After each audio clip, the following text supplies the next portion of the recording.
श्री राधे राधे, हरे कृष्णा। हम सब साधक श्री हित 84 श्रवण कर रहे हैं। राधा बाग में श्री हित 84। रसिक अनन्य श्याम, कौन चतुर जुवती प्रिया, गतांग से आगे। हे कृष्ण, तुम पूर्ण प्रेमी नहीं हो सकते, क्योंकि पूर्ण प्रेमी के लिए अनन्य होना आवश्यक है। रासलीला के मध्य में श्री कृष्ण अंतर्ध्यान हो गए थे। गोपी गीत सुनाकर इन्हें प्रकट किया गोपियों ने। बहुत बातें हुई, दोनों के मध्य शास्त्रार्थ भी हुए। हार गए श्री कृष्ण। वो बोले, सच्ची प्रेमिन तो तुम लोग हो। प्रेम क्या है ये तुमने ही जाना है। तुम प्रेम में पूर्णता पा भी नहीं सकते। दो टूक कह दिया था गोपियों ने। सिर झुका लिया श्री कृष्ण ने। तो गोपियाँ बोली, प्रेम के लिए अनन्य होना आवश्यक है। बिना अनन्यता के कोई प्रेमी बन ही नहीं सकता। बन तो सकता है, किंतु अपूर्ण ही रहेगा। श्री कृष्ण क्या बोलते, वो चुप रहे, क्योंकि बात सही थी गोपियों की। हम हैं प्रेमी, हमने प्रेम के लिए सब कुछ त्याग दिया है। सब कुछ। हमारे जीवन में सिर्फ तुम हो, पर तुम्हारे जीवन में नाना भक्त है। सबकी तुम्हें सुननी पड़ती है, क्योंकि तुम ईश्वर हो। हम लाख कहे तुमसे कि हम सिर्फ तुम्हारी है, पर तुम नहीं कह सकते कि हम भी सिर्फ तुम्हारे हैं। हाँ, रसिक हो तुम भ्रमर हो, पर भ्रमर होना कोई बड़ी बात नहीं है। जहाँ फूलों का पराग देखा वहीं बैठ गए, पी लिया रस, फिर उड़ चले। भक्तों का हृदय कमल है, उसमें प्रेम का पराग देखा तो वहीं रुक गए। फिर दूसरा भक्त अनंत भक्त है सृष्टि में तुम्हारे। देखो कृष्ण, बड़ी बात है अनन्य होना।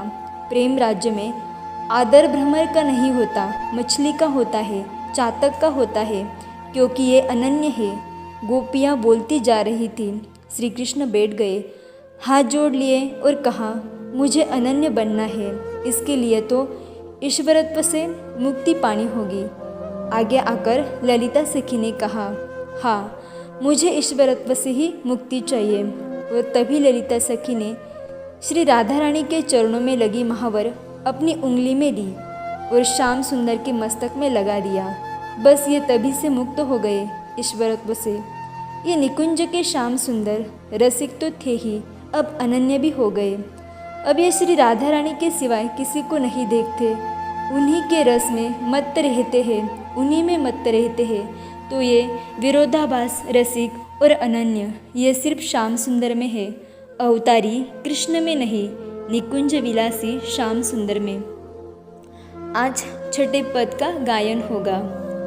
कौन चतुर जुवती प्रिया, जाहि मिलत लाल चुर भिरेन।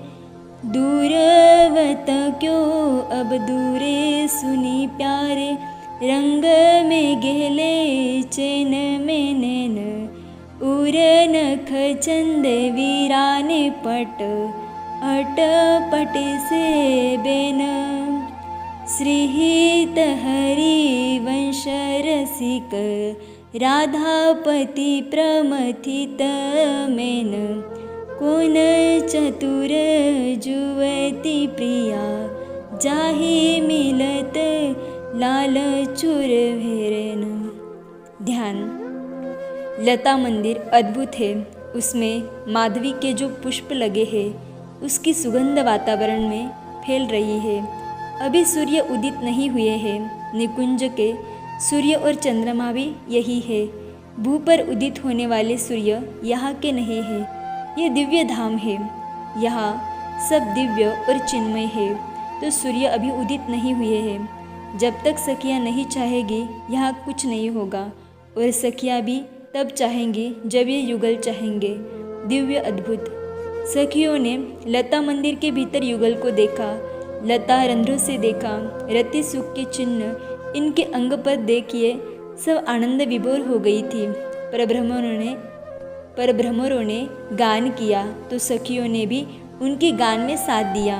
सखियों को गाता श्याम सुंदर ने देख लिया उस रंध्र से, जहाँ से सखियाँ निहार रही थी। मुस्कुराते हुए श्याम सुंदर उस लता मंदिर से बाहर आ गए।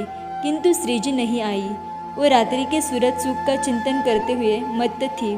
तुरंत ललिता सखी लता मंदिर में गई और श्री राधा जी को संभाल लिया, किंतु हित सखी श्याम सुंदर के पीछे चली गई। आज ये श्याम सुंदर को छेड़ना चाहती है। श्याम सुंदर में अभी भी वही मत्तता है। वो झूमते हुए चल रहे हैं। उनके अंग में जो नीलांबर है वो अवनी पर गिर रहा है। उनके गले की माला उनके कानों के कुंडल में उलझकर उसके फूल नीचे झर रहे हैं। उनका वो नीला श्री अंग जिसमें से सुगंध प्रकट हो रही है, पर इनके अंग की सुगंध नहीं है।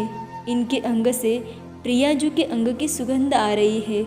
अब वो पीछे आने वाली हित सखी श्याम सुंदर को छेड़ती है। सुनो सुनो लालन, एक सखी दौड़ती हुई श्याम सुंदर के पास आती है। वो मुस्कुरा रही है। उसकी मुस्कुराहट में व्यंग है, कुछ कटाक्ष है। रहस्य से भरी मुस्कान देखकर श्याम सुंदर भी रुक जाते हैं। सखी पास में आती है। श्याम सुंदर उसे देख रहे हैं। नैनों के संकेत से ही पूछते हैं, क्या बात है? तब सखी नैनों को मटकाते हुई कहती है, लाल कौन है वो? कौन? श्याम सुंदर उसी से प्रतिप्रश्न करते हैं। अब छुपाओ मत, कौन है वो चतुर प्रेयसी जिससे तुम रात में चोरी चोरी मिलते हो? ये सुनते ही श्याम सुंदर कुछ शर्मा गए। उन्होंने अपना सिर थोड़ा झुका लिया। नहीं, बड़े भोलेपन से उन्होंने अपना सिर हिलाया। फिर ये आँखें की रंगाई, प्यारे आंखें सब बोल देती है। तुम्हारी ये आंखें जो लाल हो रही है, ये इस बात का सूचक है कि किसी सुंदर युवती ने तुम्हारे आंखों को रंग दिया है। वो सुख, वो आनंद जो तुमने लूटा है, वो तुम्हारी आंखों में सब दिख रहा है। श्याम सुंदर सखी की बात सुनकर फिर शर्मा गए। सखी कुछ नहीं बोली तो श्याम सुंदर ने कहा, कमल पराग का कण उड़कर मेरी आंखों में चला गया था। मैं मलने लगा तो लाल हो गया होगा।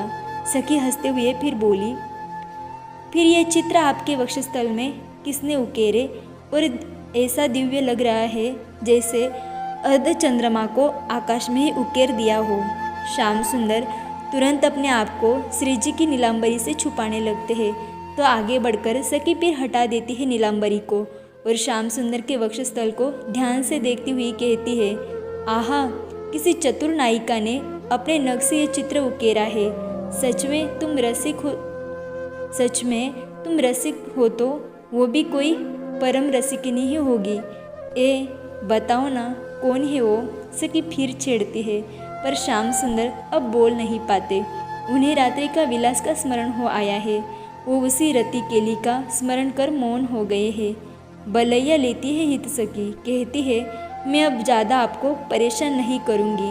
हे मेरे राधापति, हे रसिक, तुम ही हो जो राधा के पति हो तो अनन्य हो, रस के पियासे हो तो रसिक हो। तुम कामदेव से मथे गए हो, अच्छे से मथे गए हो। हे राधापति, इसलिए मेरे सामने तुम बोलने में असमर्थ हो। इतना कहकर मुस्कुराते हुए वो हित सखी वहाँ से अपनी श्री राधा रानी के पास चली जाती है। आहा, साची कहो इन नैनन रंग की, दीनी कहा तुम लाल रंगाई। जय जय श्री राधे, जय जय श्री राधे, जय जय श्री राधे। आगे की चर्चा हम कल श्रवण करेंगे। तब तक के लिए राधे राधे, हरे कृष्णा।